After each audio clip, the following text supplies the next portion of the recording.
Hey, buenos días, espero estén muy bien. Mi nombre es Néstor Gómez y soy uno de los pastores aquí en Bluegrass Community Church en Lexington, Kentucky. Nuestra iglesia es una iglesia que está siendo plantada en el Distrito 11, específicamente en el vecindario de Cardinal Valley. Muchas gracias por comunicarse con nosotros, por estar aquí con nosotros, darnos su tiempo para poder compartir un poco más acerca de la esperanza que tenemos en nuestro Señor Jesucristo con usted y con su familia. Ahora, el día de hoy, el texto que vamos a estar revisando es Hechos, capítulo 18, el versículo 1 al 11. Es el texto del cual vamos a estar predicando esta mañana. Y el título de este texto es Un Padre Alentador, un Padre Alentador. Hace unos años me despidieron de un trabajo que me gustaba mucho. Amaba este trabajo.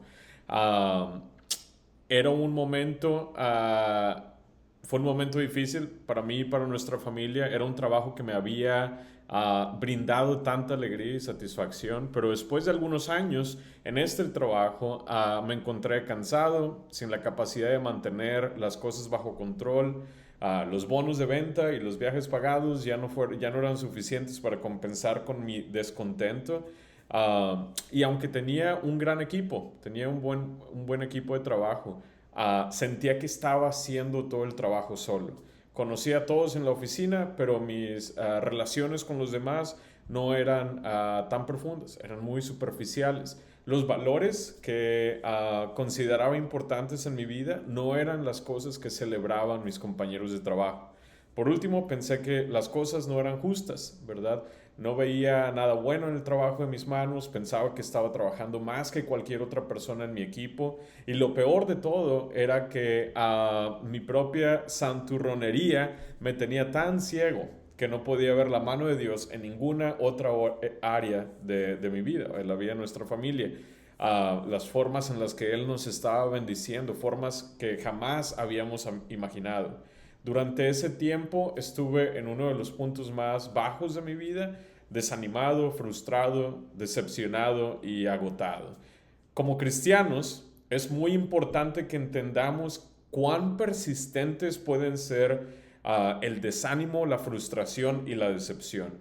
Están siempre a la puerta de nuestras vidas esperando la oportunidad de entrar y son tan persistentes estos tres que si pudieran se abrirían paso a la fuerza adentro de nuestras vidas. Y si no sabemos cómo identificar estas cosas, cómo es que la frustración, el desánimo pueden venir a nuestras vidas, si no podemos identificarlos rápidamente o conocemos formas para mantenerlos fuera de nuestras vidas, se van a poner cómodos, ¿verdad? Van a ponerse cómodos en nuestros corazones, en nuestras familias, en nuestras relaciones. En el texto de hoy, Hechos capítulo 18, versículo 1 al 11, vemos a un Pablo que necesitaba ser animado. Al igual que muchos de nosotros necesitamos ser animados a medida que atravesamos los altibajos de la vida. En Hechos capítulo 18, Lucas nos deja entrar en una temporada de la vida y el ministerio cuando Pablo se sintió frustrado, desanimado y decepcionado por la situación por la que estaba pasando. Este texto es una hermosa imagen de un padre alentador que se encuentra con uno de sus hijos en medio de las luchas de la vida. Un padre que está presente, que no abandonó a Pablo, un padre en quien podemos confiar, un Dios que bendijo el trabajo de las manos de Pablo, incluso cuando él se sentía tan agotado que no podía ver las bendiciones que Dios estaba poniendo enfrente de él. Dicho esto, la gran idea de hoy, la idea central del pasaje de hoy es que Dios extiende una invitación a todos sus hijos para que sean alentados y confíen en Él. Vamos a dividir el texto en dos porciones. La primera va a ir del versículo 1 al 8 y lo vamos a titular La realidad del desánimo, la frustración y el querer rendirse. Y la segunda parte de la segunda sección del texto se va a llamar Confía en el Señor, Él es tu alentador. Así que vamos a orar antes de comenzar. Padre, te damos gracias por la bendición que tenemos de estar reunidos esta mañana, de poder conectar a través de la pantalla con nuestros hermanos y hermanas de la iglesia.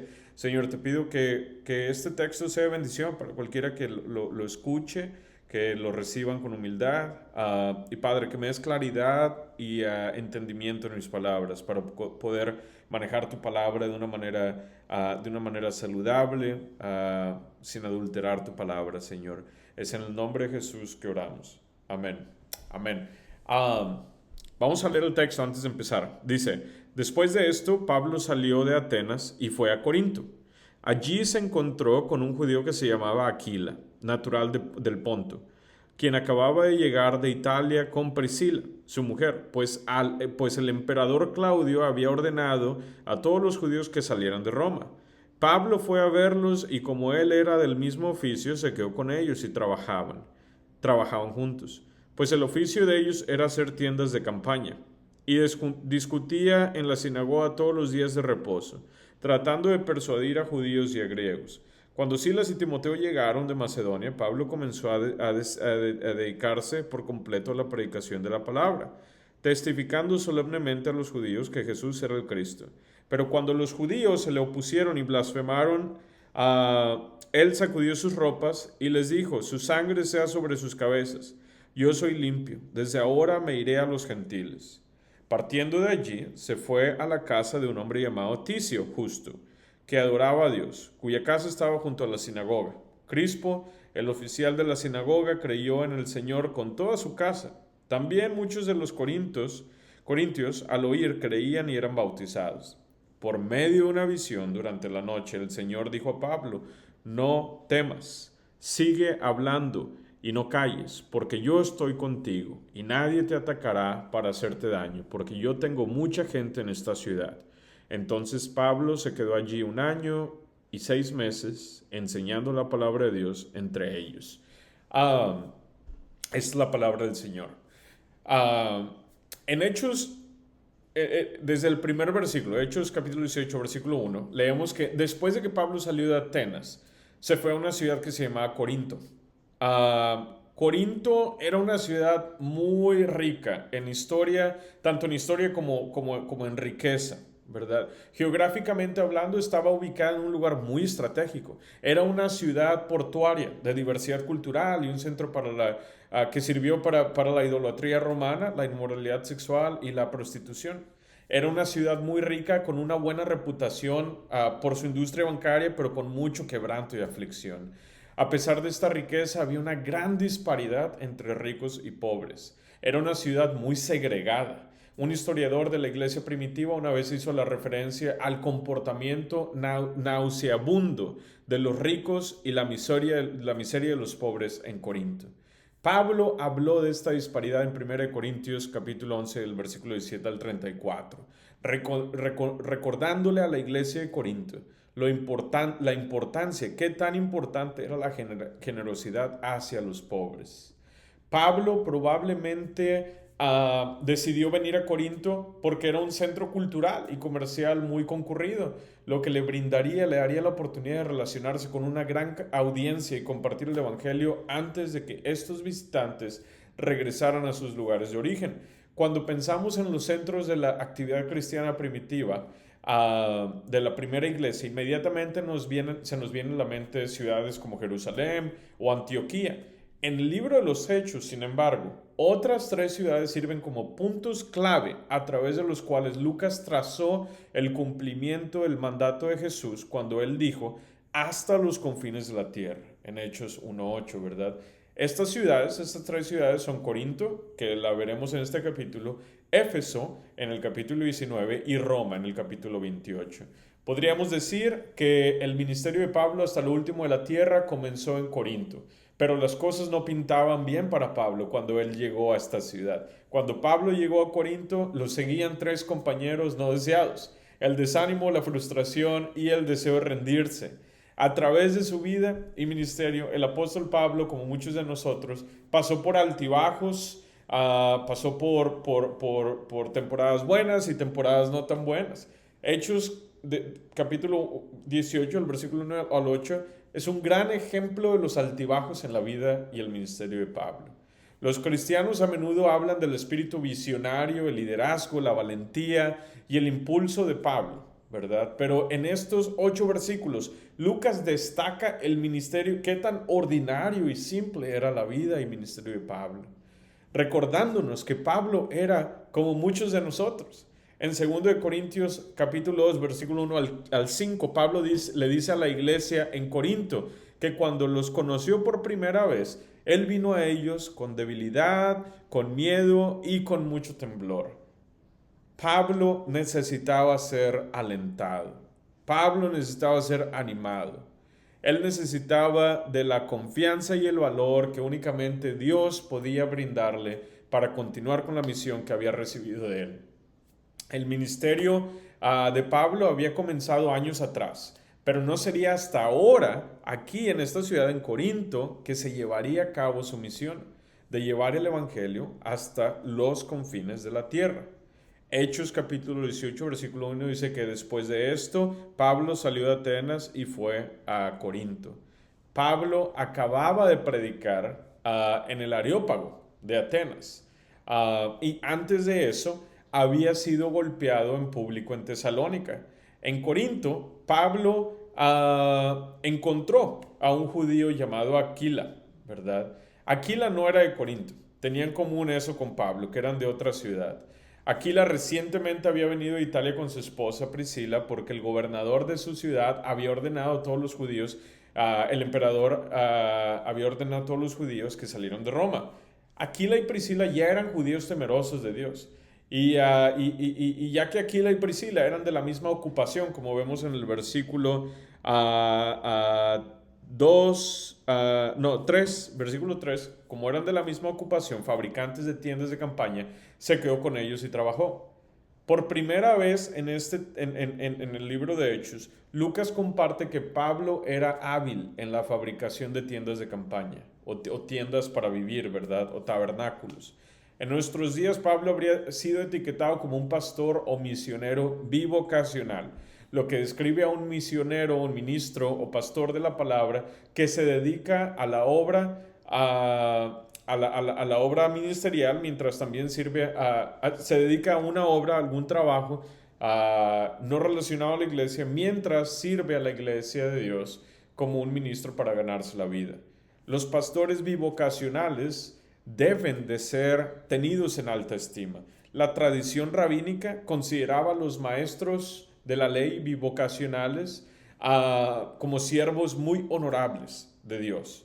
Sin embargo, en 1 Corintios, capítulo 9, Pablo le dice a esta iglesia que se iba a formar en Corinto, le recuerda a la futura iglesia que sería plantada en esta ciudad, que el Señor ha mandado que los que predican el Evangelio vivan del Evangelio. Esto significa que aquellos que escuchan el Evangelio en una iglesia a la que llaman su hogar, tienen la responsabilidad de sostener y cuidar a aquellos que semana tras semana alimentan sus almas. Este fue un momento en que Pablo se sintió cansado cuando él llegó a esta ciudad. Él estaba bajo en fondos económicos y también solo, porque Timoteo y Silas no estaban con él, todavía estaban en Macedonia. Muy a menudo la mayoría de la gente piensa que Dios no está presente cuando pasamos por dificultades en la vida, ¿verdad? Y eso es muy normal, pensar eso. A menudo me encuentro sintiéndome de la misma manera. Y como pastor, cuando hablo con muchas personas, ¿verdad? Que se sienten así también. Casi todos vienen conmigo nada más cuando se sienten como que Dios no está, no está en sus vidas.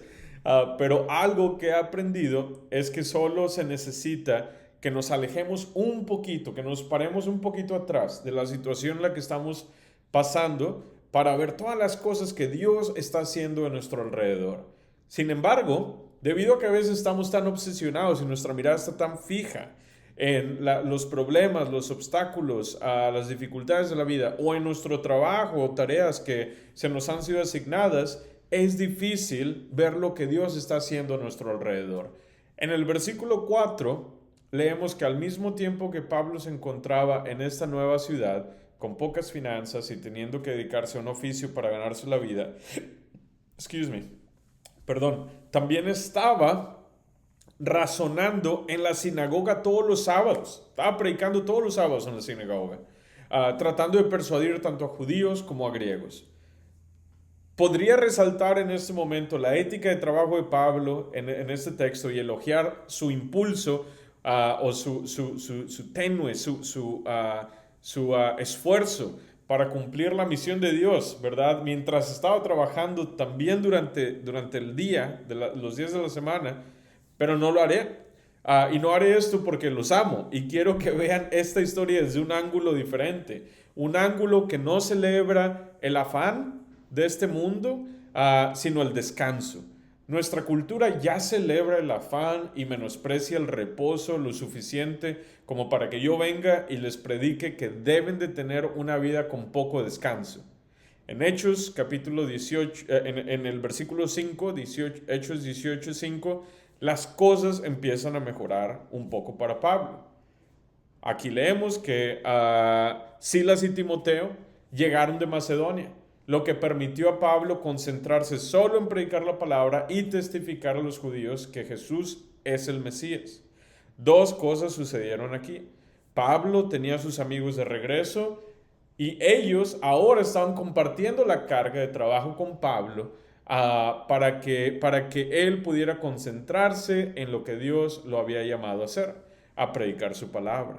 Pero a medida que las cosas comienzan a mejorar para Pablo, ahora que tiene comunidad y está compartiendo la carga de trabajo con sus compañeros de ministerio y se dedica a un solo trabajo, la resistencia y la oposición se encuentran en su camino.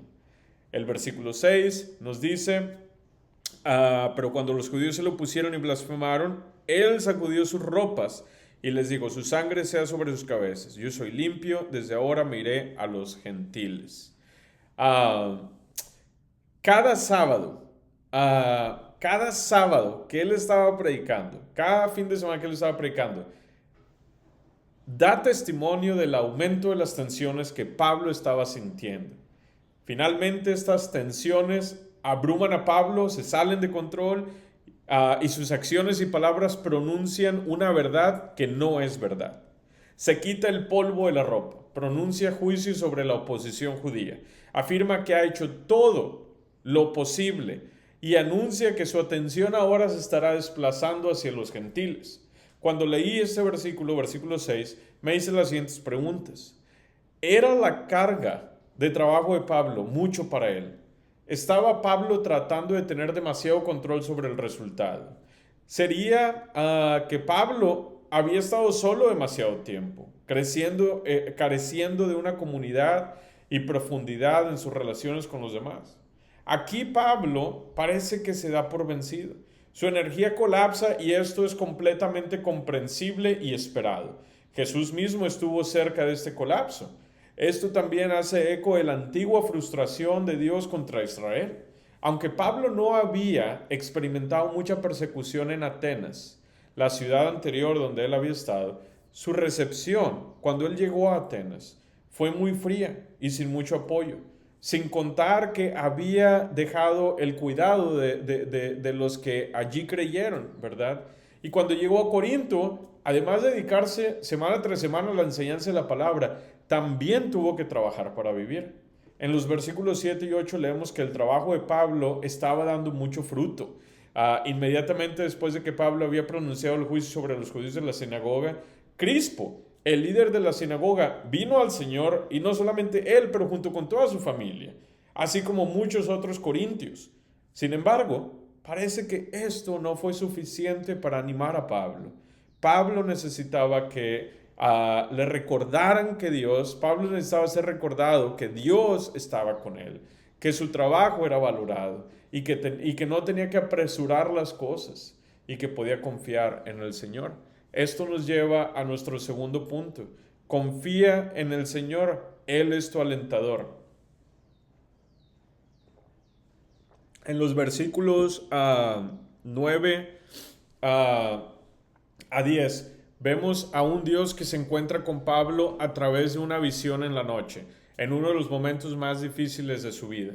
Dios le dice a Pablo en el versículo 9, comenzando, no temas, sigue hablando y no calles, porque yo estoy contigo y nadie te atacará para hacerte daño, porque yo tengo mucha gente en esta ciudad, ¿verdad? Dios le dice, no temas, ¿verdad? Sí, sino que sigue compartiendo la palabra, ¿verdad? También le dice que Él está con él, lo cuidará. Esta visión nocturna nos habla de un Padre que nos ve, que nos cuida y que está con nosotros, ¿verdad? Un Padre que no nos abandona. Esa noche el Señor Jesús le habló a Pablo en medio de la noche a través de una visión, de un sueño, cuando estaba reflexionando sobre su trabajo, teniendo un diálogo interno con su propio corazón mientras estaba acostado en su cama y considerando si debía continuar aquí o no. Ah, o qué método debería tomar aquí o allá. Y qué probabilidad había de hacer bien o de éxito, ¿verdad? Entonces Jesús se le apareció muy oportunamente a través de este sueño en la noche y en la multitud de sus pensamientos dentro de él se deleitó, Pablo se deleitó con los consuelos divinos del Señor. Esa noche Pablo se vio atrapado en la amenaza de una acción que Dios no iba a seguir. Pablo estaba tratando con un Dios que no sigue el abandono, porque ahora Dios ha traído el abandono a lo divino. Los que antes habían sido abandonados ahora tienen un hogar en Dios, si lo quieren y si responden a su invitación con fe y arrepentimiento. A través de esta revelación divina durante esta noche sucedieron varias cosas. Número uno, el Señor animó a Pablo al renovar su comisión y cargo de predicar el Evangelio. Le dijo, no tengas miedo, sino sigue hablando y no te quedes callado. Estas son las mismas palabras que el Señor habló al profeta Jeremías cuando le dijo, no tengas miedo de nadie, porque yo estaré contigo para rescatarte, ¿verdad? En Isaías 1:8. Y su profeta Isaías, cuando escuchó de Dios, no temas, porque yo estoy contigo, no temas, porque yo soy tu Dios, te fortaleceré, te ayudaré, te sostendré con mi mano justa. Jeremías 41:10. Hermanos y hermanos, está bien pedir ayuda a Dios. No podría decirles cuántas noches yo he estado acostado en la cama, llorando, sollozando, pidiéndole a Dios que restaure mi vida y la vida de aquellos que amo y la vida de aquellos que ha puesto en nuestro rebaño. Número dos, Dios, a través de esta visión, le aseguró que su presencia estaba con él, porque yo estoy contigo, le dijo Dios.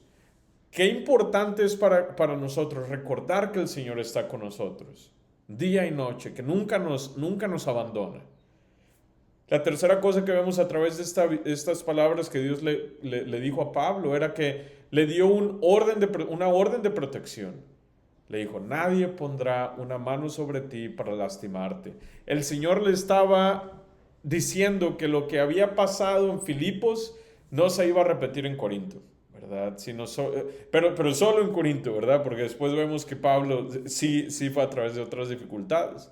Pero es casi como si Dios le estuviera dando tiempo para respirar de las futuras persecuciones que enfrentaría. Por último, ¿verdad? La cuarta cosa que vemos, que aprendemos de esta visión, de estas palabras que Dios pronunció a Pablo, fue que le dio una perspectiva de éxito y afirmó los valores de Pablo. Porque tengo mucha gente en esta ciudad, le dijo el Señor. Aunque Corinto era una ciudad muy malvada, llena de impureza, tragedia e idolatría, Dios ya había escrito el nombre de muchos corintios en el libro de la vida.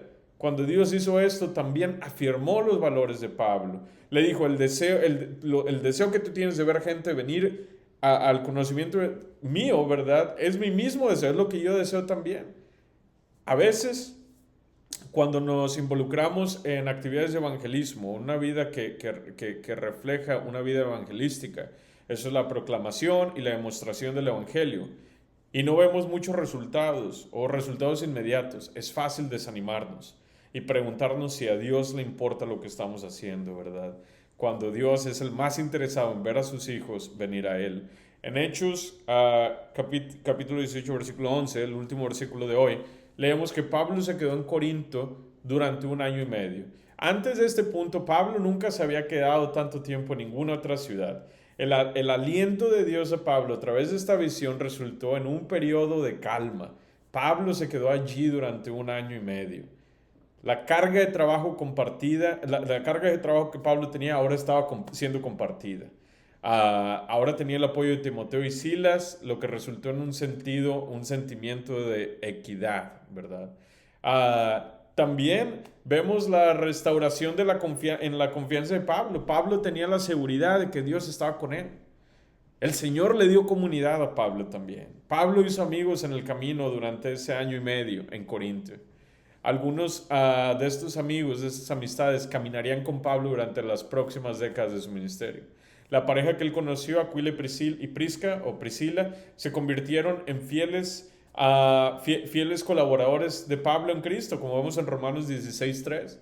Pablo dice que incluso ellos arriesgaron su propio cuello por él, ¿verdad? En Romanos 16:4. Y también se convirtieron en plantadores de iglesias. Romanos 16:5. Pablo hace mención de esta pareja no solo en el libro de Romanos, sino también en 1 Corintios 16:19 y 2 de Timoteo 4. Esto resultó cuando Pablo, aunque Pablo no podía ver eso antes de la visión nocturna, Dios ya lo había bendecido con muy buenas amistades. Esto también resultó, ¿verdad? Resultó la visión que el Señor le dio, resultó en una recompensa celestial, en la salvación de muchos. Dios le aseguró a Pablo de la cosecha que vendría de su trabajo en Corinto. Nació una iglesia. No tengo ninguna duda de que todo esto produjo una sensación de rejuvenecimiento en la vida de Pablo. Fue durante su tiempo en Corinto que Pablo escribió lo que muchos eruditos bíblicos creen que es la primera carta que él envió a una de las iglesias, primera de Tesalonicenses. Esto fue porque cuando Timoteo llegó con Silas, Timoteo le informó a Pablo que aunque la iglesia de Tesalónica sufría de aflicción, se estaban aferrando a la fe. Y aunque tenían algunos malentendidos en relación a doctrinas, específicamente sobre la segunda venida de Cristo, ellos estaban trabajando por el Señor con amor y esperando pacientemente el regreso de Jesús. Pablo les escribió a ellos para animarlos, para animar a la iglesia en su fe y corregir amorosamente los malentendidos sobre lo que pensaban sobre la segunda venida de Jesús, ¿verdad? Aquellos a quienes Dios ha llamado para animar a otros también tienen que ser animados. En 1 Tesalonicenses 2:9, Pablo escribe a los tesalonicenses desde Corinto en un momento en que se encontraba en necesidad de aliento. Un momento en el que estaba trabajando día y noche, predicándoles el Evangelio de Dios. Un hombre que en algún momento de su vida y ministerio estaba acostado en su cama durante la noche, desanimado, frustrado, ¿verdad? Pudo animar a esta joven iglesia cuando él recibió el ánimo del Señor, ¿verdad? Y no solamente eso, pero lo hizo con compasión, lo hizo con amor y con empatía. Al llegar a nuestra conclusión, es un sermón no tan largo como normalmente son. Uh, Quiero pedirles que reflexionen sobre todas las cosas que Dios hizo en la vida de Pablo durante su tiempo en Corinto. Y hay algo que no quiero que te pierdas de esta historia. Este es el hecho de que aún antes de que Dios animara a Pablo a través de una visión en medio de la noche, Dios ya estaba bendiciendo a Pablo desde el primer día en que él había llegado a Corinto. Antes de que Timoteo y Silas llegaran y ofrecieran apoyo financiero a Pablo, Dios no solo le había proporcionado a Pablo un trabajo, sino un trabajo con el que estaba familiarizado y socios de negocios que se convertirían en algunos de sus mejores amigos y socios ministeriales en el futuro, con Priscila y Aquila. Antes de que Dios le prometiera a Pablo que muchas personas en la ciudad llegarían a ser salvas a través de su ministerio, a través de su predicación, Dios ya le había dado la oportunidad a Pablo de ver algunas de las cosechas que vendrían. Como vemos en el versículo 8, donde leemos que Crispo, líder de la sinagoga, había creído en el Señor, y no solamente él, pero toda su casa. Y muchos corintios, cuando oyeron la predicación de Pablo, creyeron y fueron bautizados. Pablo ya estaba siendo bendecido en cada área de su vida, con comunidad, con trabajo, con finanzas, con un éxito visible e inmediato casi en el ministerio a través de su predicación, antes de que Dios le diera ánimo por medio de una visión nocturna. Una de las primeras preguntas que yo hago cuando participo en consejería con hermanos y hermanas de la iglesia, que parecen estar desanimados, frustrados o decepcionados por cosas que están ocurriendo en sus vidas, es cómo se está moviendo Dios en tu vida.